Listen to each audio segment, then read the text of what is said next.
తెలంగాణలో వాతావరణం ఒక్కసారిగా మారిపోయింది.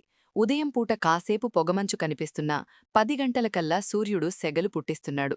హైదరాబాద్ వాతావరణ శాఖ అధికారుల లెక్కల ప్రకారం ఇప్పటికే రాష్ట్రవ్యాప్తంగా ఉష్ణోగ్రతలు 30 డిగ్రీలు దాటేశాయి. గాలిలో వేడి పెరగడంతో ఉక్కపోత మొదలైంది. రాజధాని హైదరాబాద్లో అయితే ఏసీలు, కూలర్ల వినియోగం పెరిగి విద్యుత్ డిమాండ్ రికార్డు స్థాయికి చేరుతోంది. శివరాత్రి దాటితే కాని ఎండలు రావని మన పెద్దలంటారు. కానీ ఈసారి శివరాత్రికి ముందే సూర్యుడు తన ప్రతాపం చూపిస్తున్నాడు. ఇక మే నెలలో పరిస్థితి ఊహించుకుంటేనే భయం వేస్తోంది. దాదాపు అన్ని జిల్లాల్లో ఇదే పరిస్థితి. రాబోయే రోజుల్లో వడగాల్పుల తీవ్రత పెరిగే అవకాశముందని నిపుణులు హెచ్చరిస్తున్నారు. ఫిబ్రవరి నెల ఇంకా పూర్తి కాలేదు. అప్పుడే భానుడు భగభగమంటున్నాడు.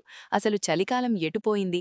శివరాత్రికి ముందే చెమటలు పట్టించేస్తున్న ఈ ఎండలు దేనికి సంకేతం? మే నెలలో పరిస్థితి ఇంకెలా ఉండబోతోంది? అసలు ఈ మార్పులపై మీలేమనుకుంటున్నారు? కింద కమెంట్ చేయండి. ఇలాంటి మరిన్ని గ్రౌండ్ లెవెల్ అప్డేట్స్ కోసం కోలుగురి 24/7 న్యూస్ టీవీని ఇప్పుడే సబ్స్క్రైబ్ చేసుకోండి.